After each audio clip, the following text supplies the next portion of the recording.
Chosen one, something happened before you arrived here. Not something small. A word. Your word encountered resistance. It was blocked before it could reach you. It was redirected. The path it was traveling was sealed, and a new channel had to be opened. This happened more than once. And yet, here you are. And here it is. I want you to sit with the weight of that for a moment. Not every message survives that kind of resistance. Not every word is considered worth fighting for by a force beyond our comprehension. This one was. You were. There is something your spirit has carried for a long time, a knowing that something inside you is significant in ways the world has not yet confirmed, a knowing that the delays in your life were not corrections, that the silence was not judgment, that the long road you have been walking has been building towards something that could not have been received any earlier. What I am about to share with you is going to speak directly to that knowing. It will not give you new information. It will give you language for what you have already, quietly, faithfully believed, even in the dark. Stay with me. Before we go any further, I want to ask something of you. Just for the time we have together, let this moment be entirely yours. Whatever is happening outside this space, let it wait. This is not something you stumbled onto by chance.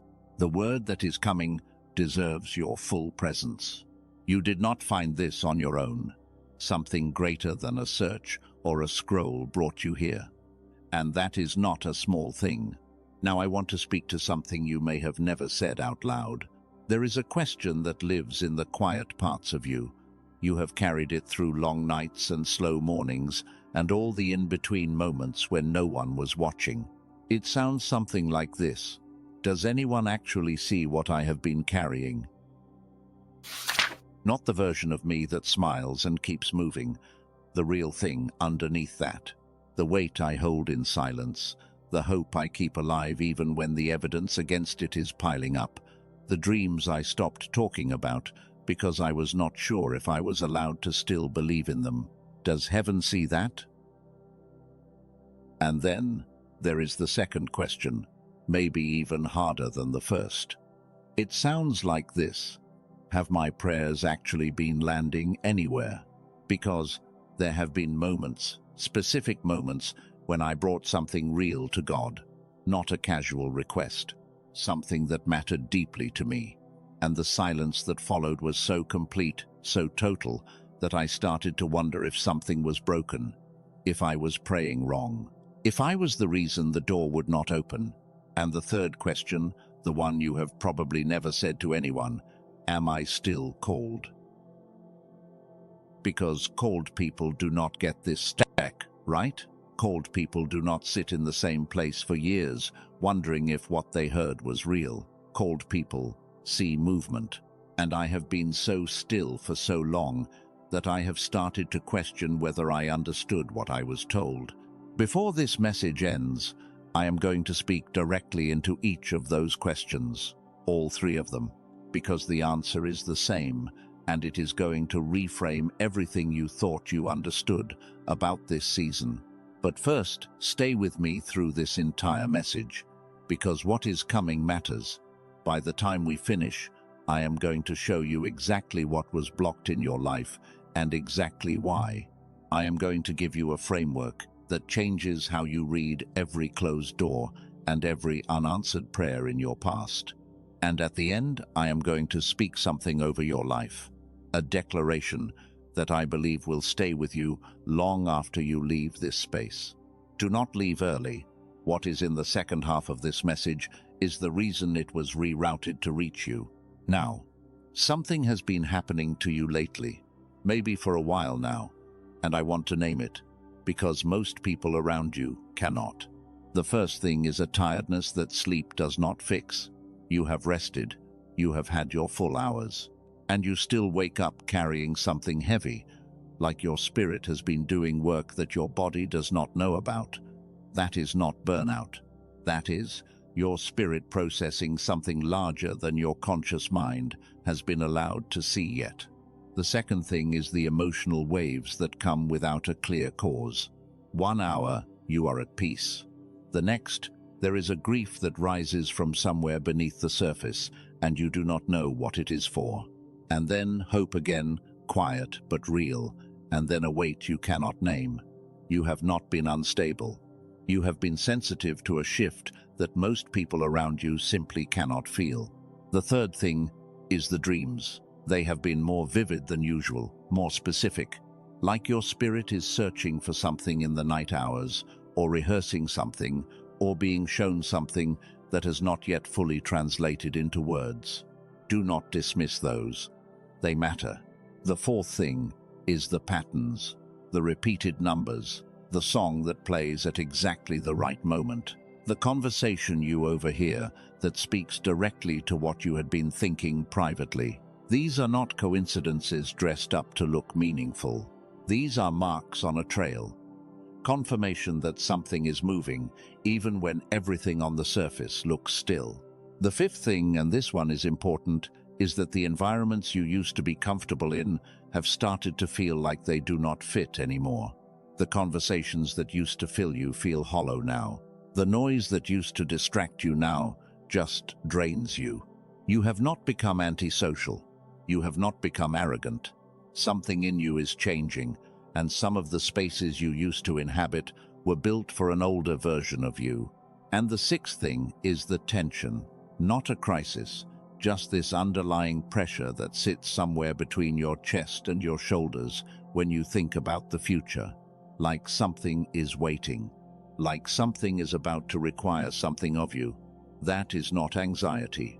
That is your spirit registering the weight of what God is preparing to release through you.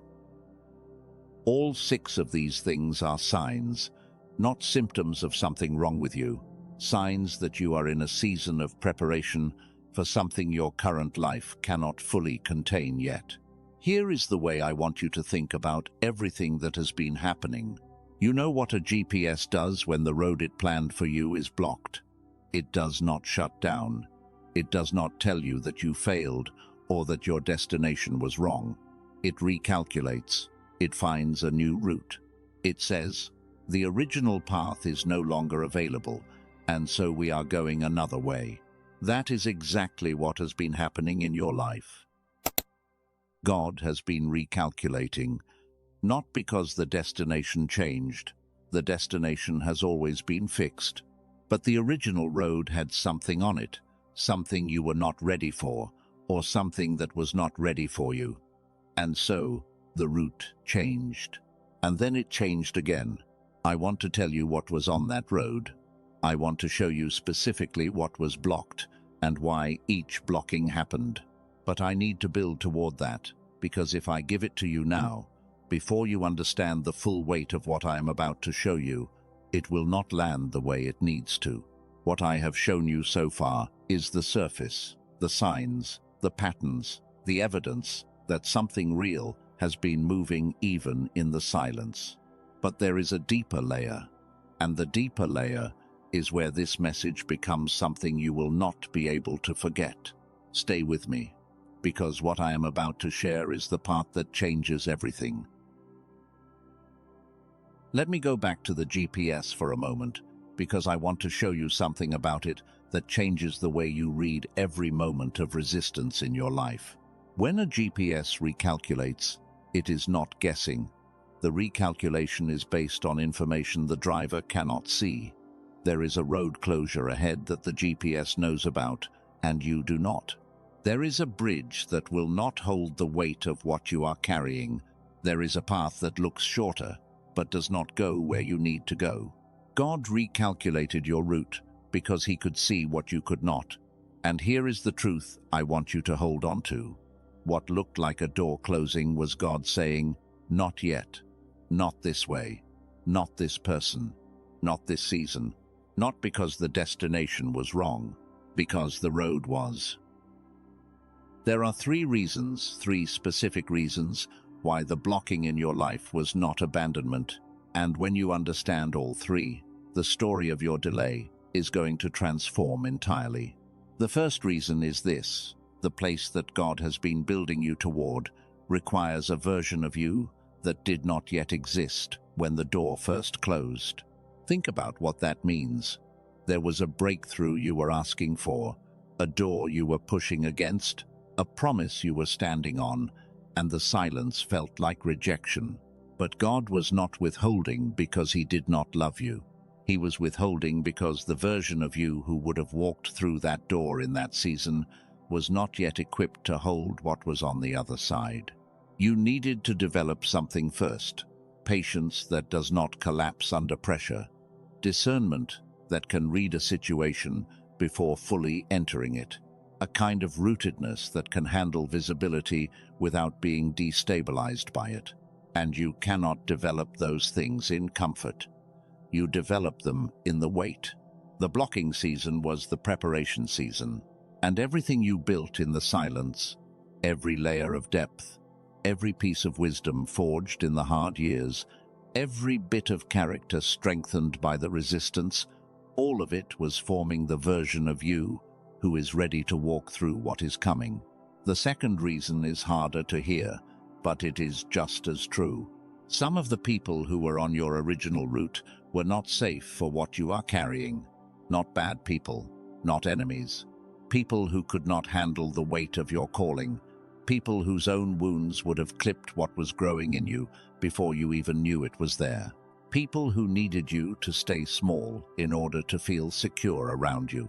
And God, in his protection, rerouted you away from those connections before they could do damage to something still being formed.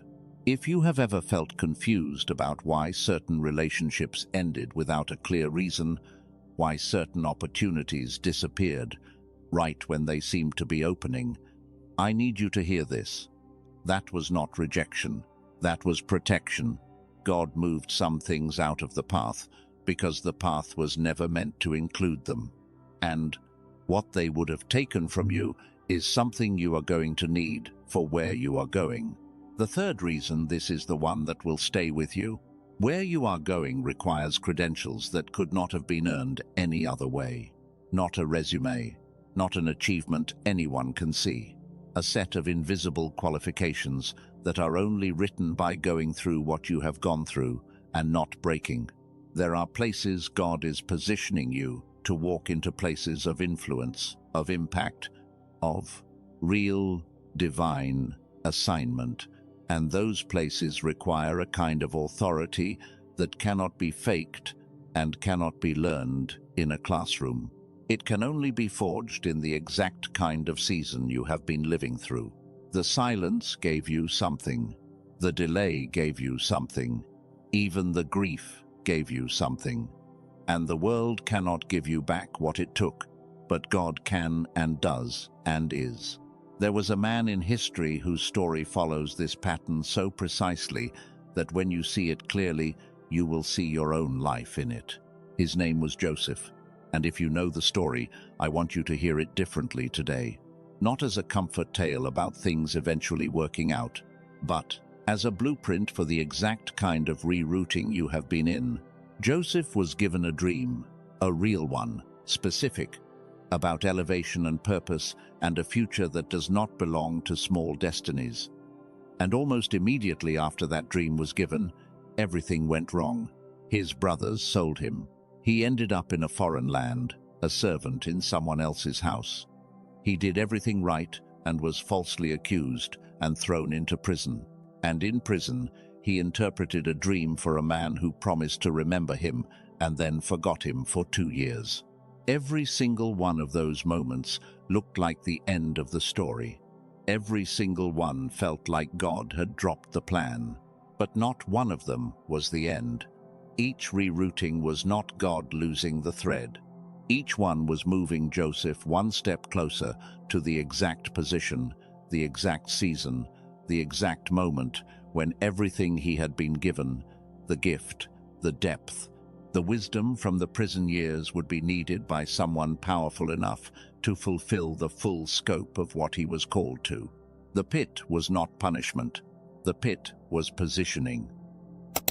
Whatever pit you have been sitting in, whatever season, has felt like a prison you did not deserve. It is not the end of your story. It is a rerouting point. It is the place where God says, the original route is closed, and so we go this way now. And this way leads somewhere the other road never could have taken you. And I want to go further than my own words here for a moment. Because I believe there is something the Father wants you to hear. I hear the Spirit saying over you, I did not route you through the wilderness to abandon you there.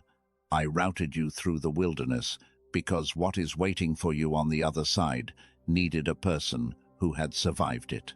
What you called a detour, I called the only path that could build you into someone capable of standing in what I have prepared. You were never lost. You were in formation. Let that settle over you. If something in you just shifted when you heard that, if the Joseph picture landed somewhere real in your spirit, gently press the like on this message before we continue. Not for me. So that the next chosen one, sitting in their own wilderness right now, wondering if their story is over, gets to find this. Your response sends this further.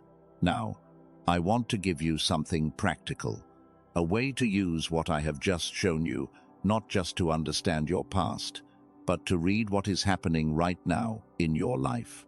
I call this the Rerouting Recognition Protocol. 3 questions. And when you ask all 3 honestly, they will tell you whether what you are experiencing is abandonment or rerouting. The first question is the destination still alive in me? Not the specific path, not the specific how or when. The destination, that deep sense of calling, of purpose, of what you were made to give to the world. If that is still there, quiet but present, reduced but not gone, then the destination has not been cancelled. Only the route has changed. The second question is, what might the resistance be protecting me from? Not punishing me with protecting me from. Is there something on the original path that I was not yet ready for? Is there a connection I would have made that would have cost me something I needed to keep? Ask it honestly. The answer will come quietly. The third question is, what am I building in the waiting that I could not have built any other way? Because every blocked season grows something. Every silence deposits something in you. If you can name what you have gained in the resistance, patience, discernment, depth, a faith that does not require constant evidence, then you know the resistance was not empty. It was working on something the next season is going to need. Sit with those 3 questions over your current season, and I believe the picture will begin to clarify in ways it has not before. But I need to tell you what I have shared so far is still not the deepest layer of this. There is something further, a third truth. And when you hear it, the first 2, the protection and the positioning, are going to make sense from a vantage point you have not had access to yet. I have not told you yet what the third rerouting means. What it means that after everything, after the blocks, after the detours, this message arrived. Now, for you, specifically, that is what we are moving toward. And I promise you, it is bigger than anything I have said yet. I want to come back to the GPS one final time, because there is one more thing it shows us that changes everything. When a GPS recalculates, it does not explain itself. It does not stop and say, the reason I am changing your route is because there is a fallen tree 2 miles ahead, or because the bridge cannot hold your weight, or because the road you were on would have taken you 20 minutes out of the way. It simply says, recalculating. And then it gives you the new path. God rarely explains the rerouting while it is happening. He rarely gives the reason in the middle of the redirection. He gives you the new path and trusts that you will follow it. And he saves the explanation for the moment when you can see the full picture from a higher vantage point. You are reaching that vantage point now. Your destination was never in question. It was always fixed. What changed was the road. And the road changed not to punish you, not to confuse you, but because the original road could not carry you to where you actually needed to go. There is a woman in history who understands this better than almost anyone. Her name was Esther, and what most people know about her story is the dramatic part, the moment she walked into the king's presence, uninvited, risking her life.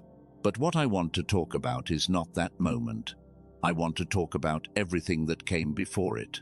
Esther was hidden for years, positioned in a place that looked nothing like her destiny, living in a household that was not her own, in a nation that was not her home, carrying a name she had been asked not to share, and a history she had been asked not to reveal.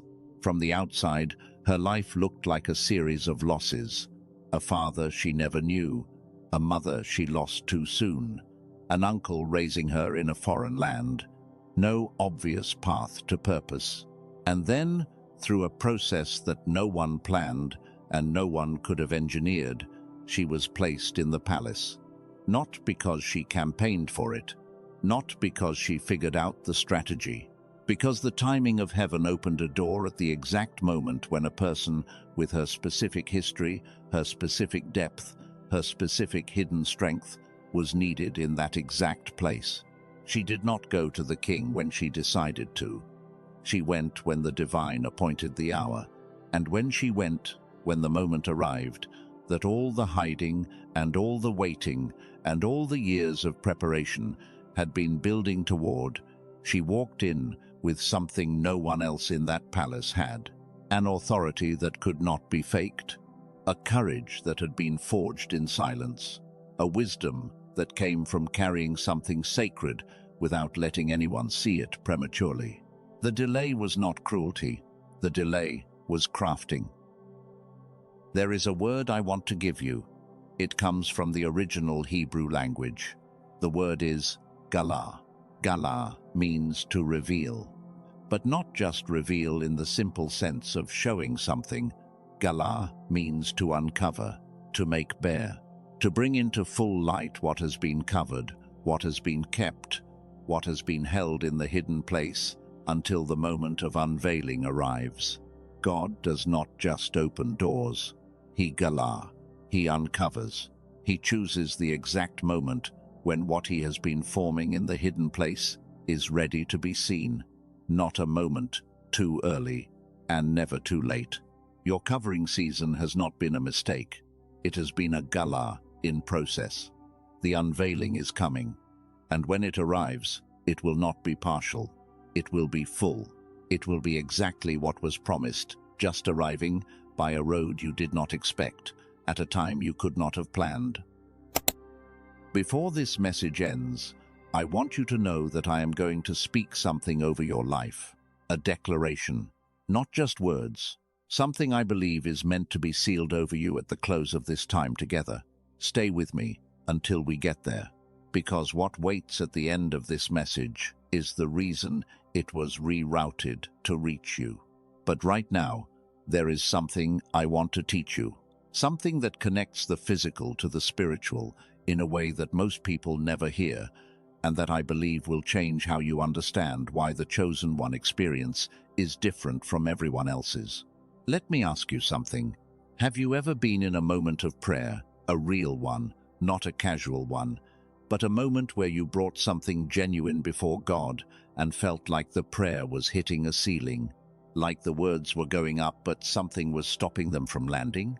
I want to tell you why that happens. And it is not because God went silent. There is a frequency that every human being is born with. Scientists who study the brain call it the gamma wave. And what the research from institutions like MIT and Harvard and Stanford has found about this frequency is extraordinary. Gamma is the brainwave associated with your highest levels of thinking, your sharpest intuition, your deepest creativity, your most powerful moments of clarity and connection. When gamma is active, people report what researchers call eureka moments, flashes of insight that arrive fully formed, solutions that appear from nowhere, a sense of being in perfect flow with something larger than themselves.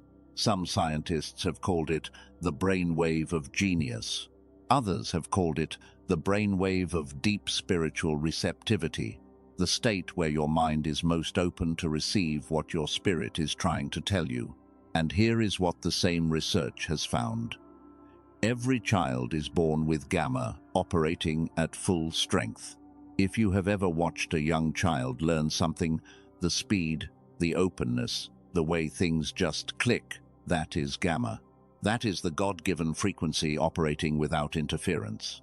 But something happens as we grow.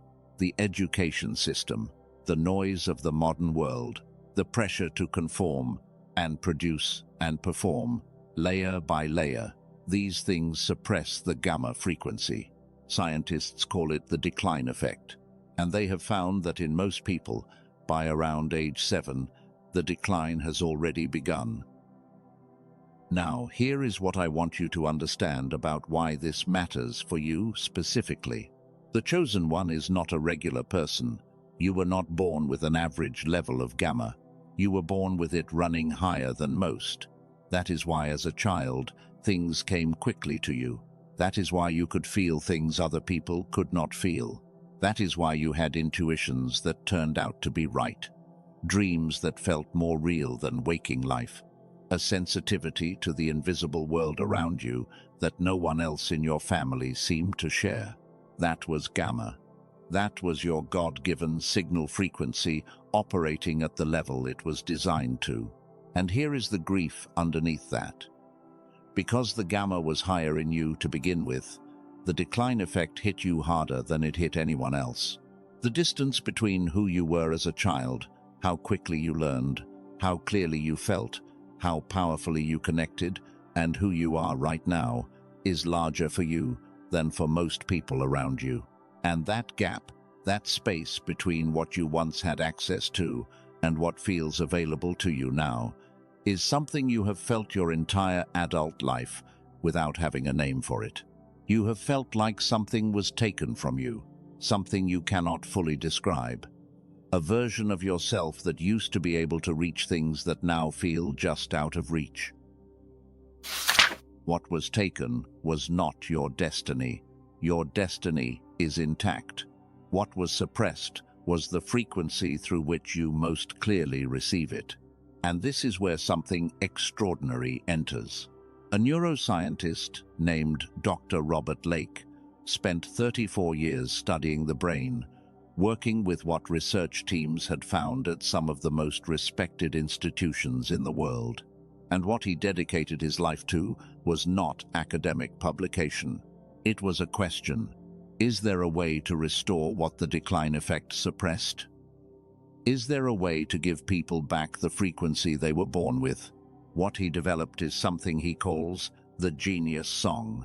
It is a 7-minute audio track listened to through headphones that uses a technology called brain entrainment to guide your brain back into the gamma frequency. Not through years of meditation, not through expensive equipment that costs thousands of dollars, through 7 minutes of listening once a day. I want to be honest with you about what this is and what it is not. It is not a miracle cure. It is not a promise that your life changes overnight. What it is, what the science behind it describes, is a recalibration, a way of reopening the channel that the world spent years closing down. And for a chosen one, someone born with that frequency running high, that recalibration is not a luxury. It is a restoration of something that was always yours. Think about what it costs to access gamma through other means. Professional biofeedback therapy runs around $300 per session. The equipment to do it at home costs closer to $7,000.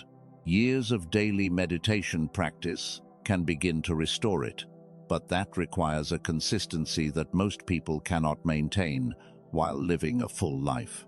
Dr. Lake's work compresses what those methods reach for into something accessible. The original price for this track is $49. And for people who find this specific message, not through a store, not through a search, but through exactly the kind of rerouted path that brought you here, there is a different price, $39. Because Doctor. Lake's mission has always been to get this to the people who actually need it, not to maximize revenue. And what comes with it at that price is not just the track itself.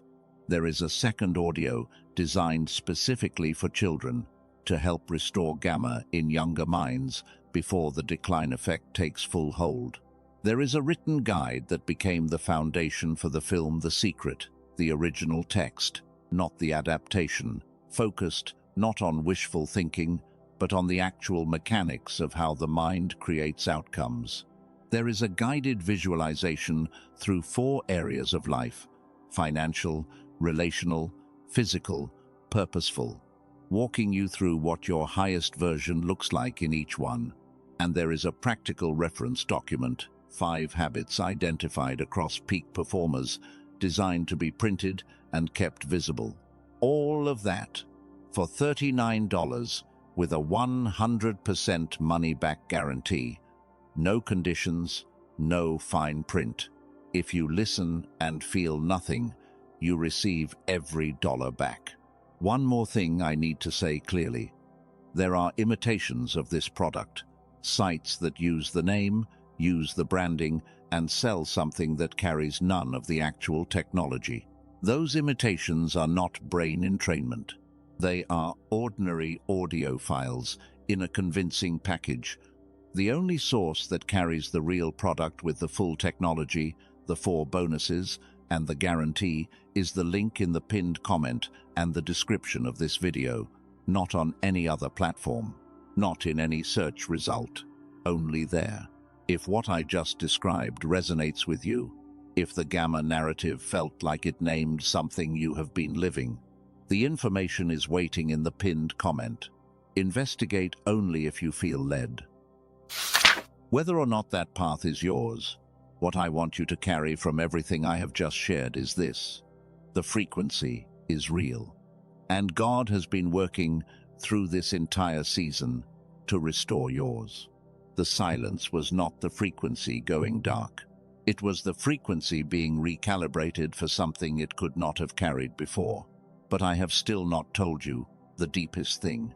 I have been building towards something through every layer of this message, and I need you to stay with me now, because what comes next is the reason all of it, every block, every rerouting, every silence was worth it.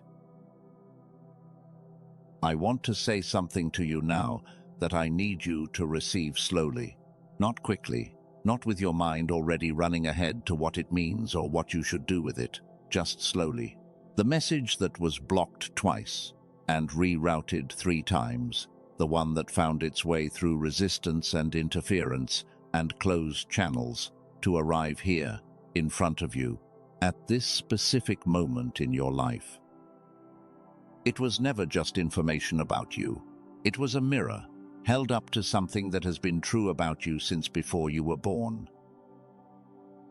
You are not the recipient of the message. You are the message. Let me show you what I mean. The first thing this message said was that you are not forgotten, that God sees exactly where you are and has not lost track of you, and that is true. But the deeper truth underneath it is this: God does not simply remember his own, he assigns them. You were not placed in your specific life, with your specific history, at this specific point in time, because you drew a random number. You were placed here because the assignment that comes with your life requires someone with precisely your combination of wounds and gifts and depth and calling. You were not simply remembered. You were chosen for a purpose that required you, specifically. The second thing this message said was that the blocking protected you, that what closed the door kept you from something that would have cost you something you needed to keep. And that is also true. But the deeper truth is this: what was protected was not just your peace. What was protected was the assignment itself.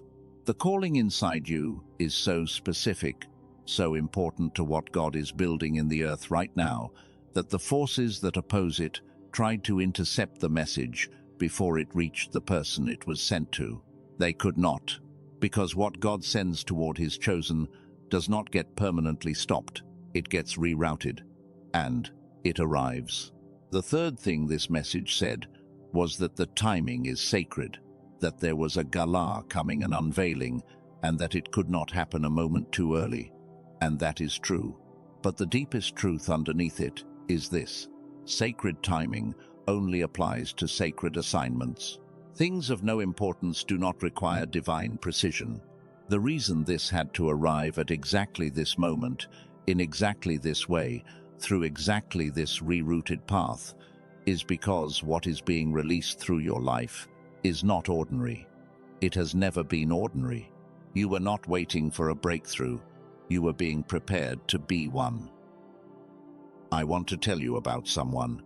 I am not going to use her name. But this happened, and I want you to hear it. 9 months ago, she had stopped saying her calling out loud, not because she stopped believing in it, but because she had gotten tired of explaining it to people who could not see what she saw. She had started to wonder if the very act of still believing was itself a form of pride. Who was she, after all, to think that what she had been given was significant enough to wait for? She pulled back from the spaces where she had been most visible. She went quiet. She told herself she was being realistic. And in that quiet, in the 40 days that followed, something shifted. She stopped explaining herself to anyone. She stopped defending the direction of her life. She sat in the silence, not because it felt good, but because there was nothing left to hold on to except the original thing she had been told, the original call, the original word. On the 38th day, a person she had never contacted reached out to her. Not because of anything she had done in those 40 days, not because of any move she had made, because God had been rerouting something toward her that could only arrive after she stopped trying to force the original route. What arrived was not just an opportunity, it was confirmation that the silence was not the end of the story.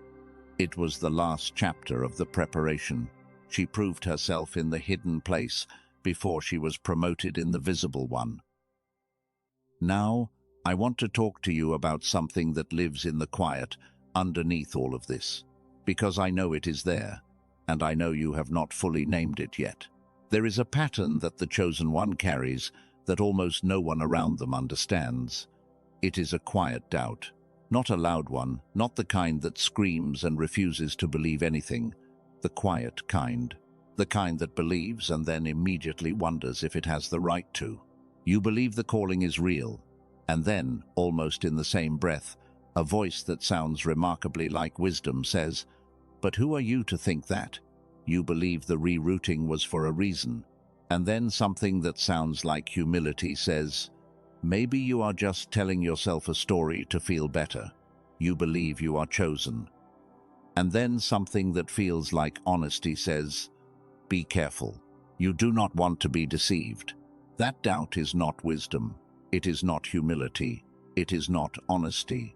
It is the last line of defense against someone stepping fully into what they were made for. And underneath the doubt, for many of you, there is something else, a guilt that has been sitting quietly for a long time. The guilt of pulling away from people who could not hold the weight of where you were going. The guilt of no longer being available in the ways you used to be. The guilt of outgrowing conversations, environments, versions of relationships that no longer carry the frequency of what God is doing in your life. The guilt of becoming someone that some of the people who used to know you no longer fully recognize. I want to speak directly into that guilt right now. You are allowed to outgrow people. You are allowed to outgrow places that held an older version of you. You are allowed to outgrow conversations that drain what God is depositing. You are allowed to protect what is being built in you, even from the people who do not understand why you are protecting it. You are allowed to be quieter than you used to be. You are allowed to be less available than you used to be. And you do not owe anyone a detailed explanation for the person you are becoming. That guilt you have been carrying is not a signal that you did something wrong. It is a signal that you are in the part of the journey where growth costs something, and growth that costs nothing produces nothing. Here is the practice I want to give you.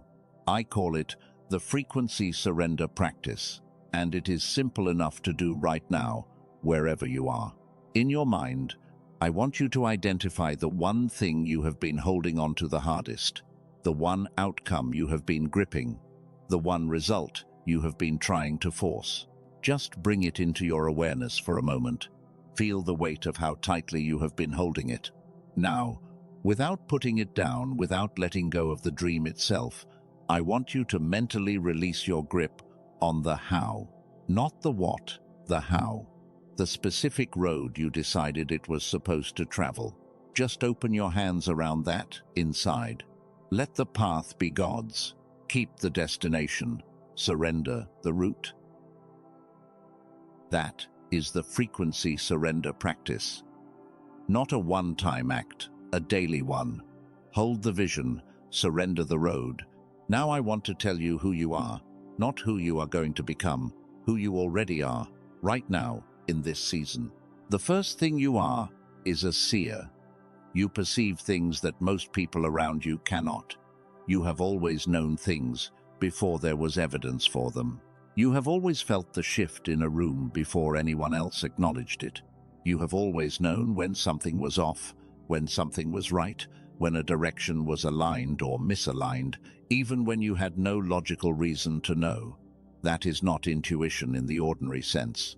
That is a gift. And the world needs people who can see what is invisible to everyone else. The second thing you are is a voice. There are things living inside you that were not placed there only for your own benefit. They were placed there because someone else, maybe many people, need to hear what only you can say, in the way only you can say it. You have been quiet. The world has been waiting. The third thing you are is a pioneer.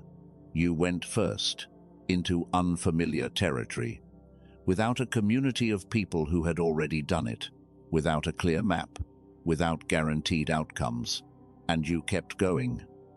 Do you understand what it takes to do that? Most people never find out, because most people never try. The fourth thing you are is a bridge. You have lived between two worlds, the world of what is and the world of what could be, between where your family came from and where you are going, between the old way and the new one. That place between worlds can be lonely, but it is not a mistake that you are standing in it.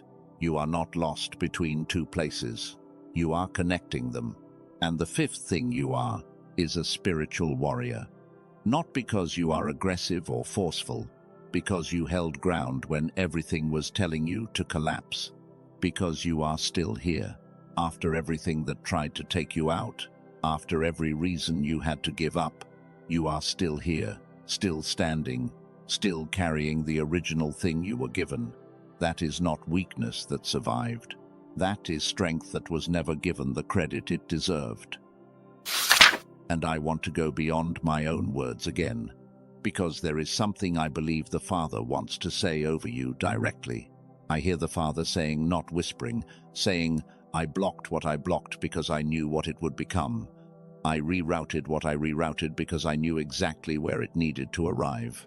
And I made sure it found you, through every barrier, through every closed path, through every moment that looked like silence, because you are the one I was always sending it to. Not as a last resort, as the first choice, always the first choice. Let that settle over you for a moment. I want to do something with you now, and I want you to follow me in your mind. In your mind, I want you to see yourself standing in a corridor, a long one, and you are at one end of it. On your left side, as you look down that corridor, are doors. Every door that closed in your life, every opportunity that did not come through, every prayer that seemed to go unanswered, every season of silence, they are all there, lining the left wall, closed. On your right side are roads, every route that was rerouted, every plan that changed direction, Every time the GPS said recalculating and you felt the ground shift underneath you. They are all there, on the right wall. Now look to the far end of the corridor. There is a door there, and it is not slightly open.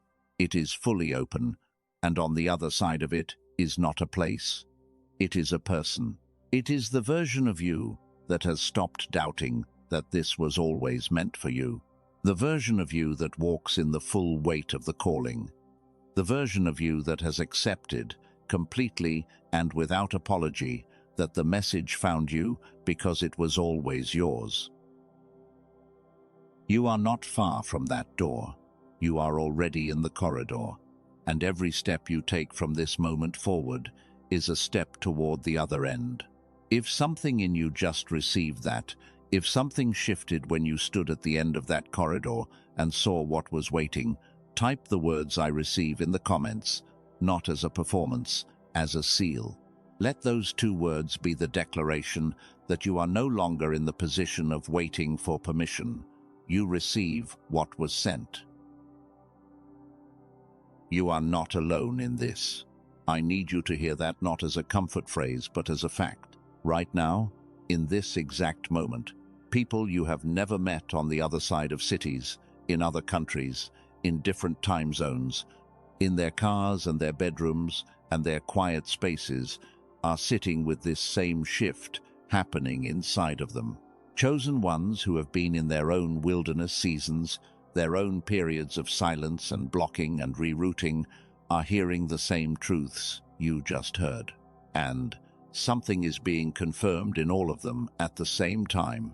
You are part of a generation of people who were placed here for a reason, and the enemy of your purpose knows it, which is why the message was blocked in the first place. But it arrived for you and for others. If you know someone in your life who has gone unusually quiet lately, not sad in an obvious way, but quiet in a particular way, like they are carrying something they cannot explain, share this message with them.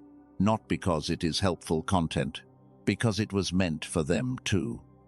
Because what was rerouted to find you may have been meant to travel one more step through you to reach the next person.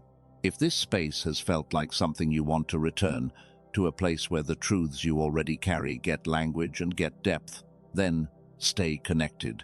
There is more coming. There is always more being prepared for the chosen one who is ready to receive it. And before I close this time together, I want to give you one more thing to carry, something practical. I call it the 3-hold framework, and it is the simplest summary of everything we have walked through today. The first hold is this: hold the vision, the original thing you were given, the calling, the purpose, the sense of what you were made for. Hold on to that. Do not set it down, not in the silence, not in the blocking season, not when the evidence against it is piling up. Hold the vision. The second hold is this: hold the faith, not the certainty. Faith and certainty are not the same thing. You do not need to know how it is going to work. You do not need to understand the route. You need to trust the one who is recalculating. Hold the faith. The third hold is this: release the path. Stop trying to control how it gets there. Stop pushing against doors that God closed for a reason. Stop forcing timelines that were not yours to set. Release the path. Hold the vision, hold the faith, and release the path. That is your practice from this day forward. And now I want to do what I told you I would do. From the very beginning of this message, I said there was something I was going to speak over your life before we finished.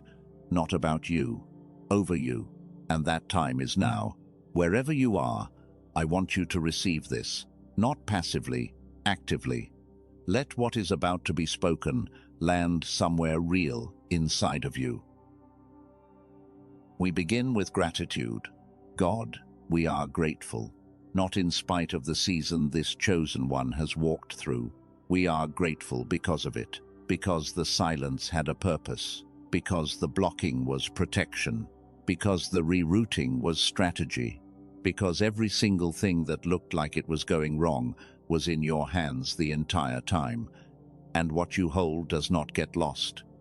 We are grateful for a love that does not lose track of its own. We are grateful for a word that fought its way through resistance to arrive. We are grateful to be in this moment. We receive it. We acknowledge what has been seen. You have seen this chosen one in the dark hours, the hours with no witnesses, the 3 in the morning moments when the question had no answer, and the only thing left was a quiet decision to keep going. You saw the weight that was carried without being asked to. You saw the faithfulness that happened in small, private, unwitnessed moments when no one was watching and it would have been easy to let go. You saw the prayers that felt like they hit a ceiling. You saw the hope that was kept alive on nothing but a knowing that was too deep to explain. Nothing was missed, not one moment of it. And now we release. Every old story that said the silence meant God had moved on, we release it.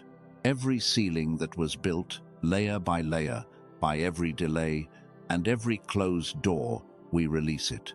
Every version of doubt that dressed itself up as wisdom or humility, we release it. Every wound from a word that arrived late or did not arrive at all, or arrived from the wrong person at the wrong time, we release it. Every comparison to a timeline that was never this person's to begin with, we release it. Every version of smallness that was accepted because it felt safer than the alternative, we release it. Every fear of what it means to walk in the full weight of what you were given, we release it. Let all of that go, right now, in this space. Let it leave. And now we activate. We call forth the seer, operating in full clarity. We call forth the eyes that see what others cannot see, the perception that reads what is invisible to most, the gift of discernment that was always present and is now fully awake. We call forth the voice. The things that were placed inside this chosen one for others, let them begin to surface. Let the words that needed to stay hidden during the formation season begin to find their way out at the right time, to the right people, with the right weight.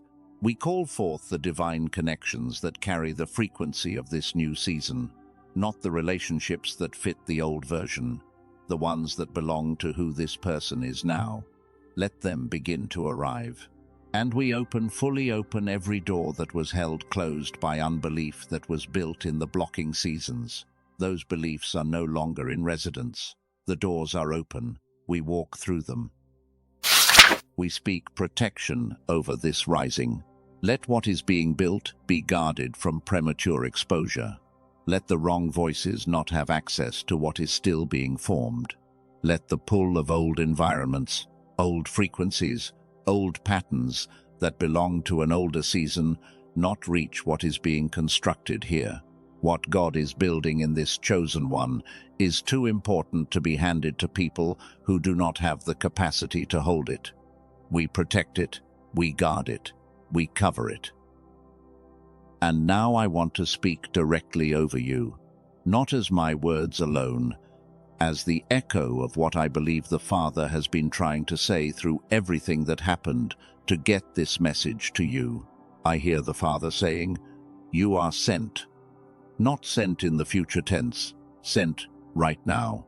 Sent as you are, in this season, with this history, with every scar and every gift and every quiet year of formation behind you. You are commissioned. The assignment is real. The calling is confirmed. And I, the one who blocked what I blocked and rerouted what I rerouted, and made sure this arrived at this exact moment, I am the same one who goes with you into what comes next. You do not go alone. You have never gone alone.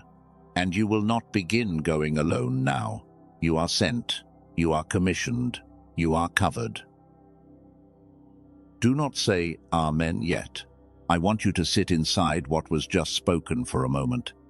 Let the weight of it settle into you, not just into your thinking, but into the deeper place.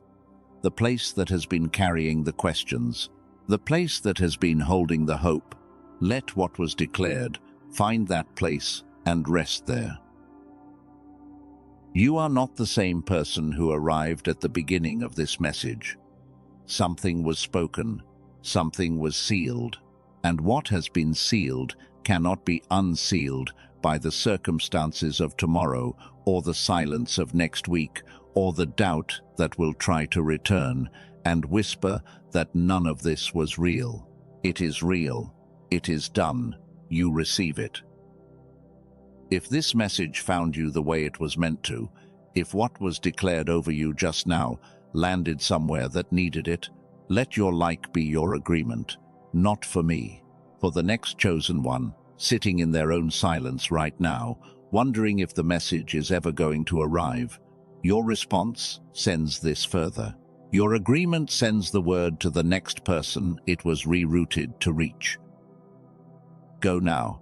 Go with the confirmation that was placed over you in this space. Go knowing that the message is no longer in transit. It has arrived, and so have you. The season of blocking is giving way. The season of release has begun. Go in that. Walk in it. You are ready.